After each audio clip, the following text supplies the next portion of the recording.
Ahojte, dnes by som vám rada ukázala koláčik, ktorý robievala moja babka z Banskej Bystrice. Bol to kakaový koláč s citronovou polevou a strašne sme ho mali radi. Som veľmi rada, že mi zanechala tento recept a ja vám ho môžem takouto formou posunúť ďalej. Všetky suroviny na tento koláčik máte rozhodne doma, inak tieto dozy sú z Orionu a mám ich veľmi rada. Ako prvú vec si oddelte bielka od žltok, bielka dajte do nejakého vyššieho pohára, potom si to budeme vyšľahávať na biely sneh, no a žltka dajte do nejakej väčšej hlbokej misky. Ku žltkám si začneme pridávať ďalšie suroviny a medzi tým dáme roztápať maslo na miernom stupni alebo na miernom ohni. Ku vajíčkam postupne pridávame práškový cukor, ja som ho dala celý naraz a pracovalo sa s tým trošku ťažšie. Potom pridáme mlieko, no a pokračujeme s ďalšími sypkými surovinami. Babka mala v recepte hrubú múku a hladkú múku, takže som išla presne podľa jej postupu, ale myslím si, že keby sme dali iba polohrubú, bolo by to tiež fajn. No čo sa týka babkyných receptov, tak sa vždycky radšej riadím jej postupom, asi vedela prečo to tak robí.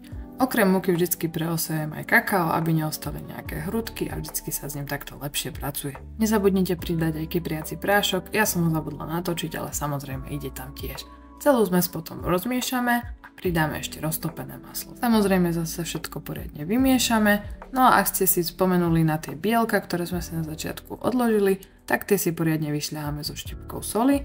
Vyšľahajte to poriadne, aby vám vznikol taký tuhší sneh, ktorý vám netečie, no a pridáme ho ku kakaovej zmesi. Ako malý tip vám dám ešte možnosť pridať tam trošku citronovej šťavy alebo kľudne aj citronovú kôru. Je to už len na vás, je to len také malé dochutenie tohto super receptu. Keď už máme krém vymiešaný, tak ho nalejeme do nejakej formy alebo nejakého menšieho, väčšieho pekača. Je to už len na vás podľa toho, aký chcete koláčik vysoký. Viem, že babka zvykla robiť niekedy vyšší, niekedy nižší.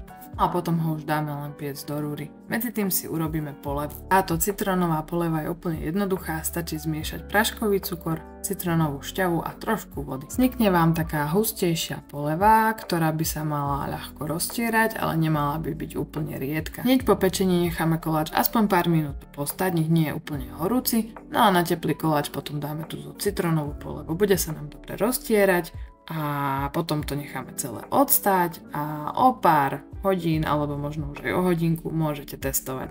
Celý recept na koláč nájdeš dole v popise a pre viac takýchto videí ma určite sleduj a daj mi aj nejaký like alebo pekný komentár.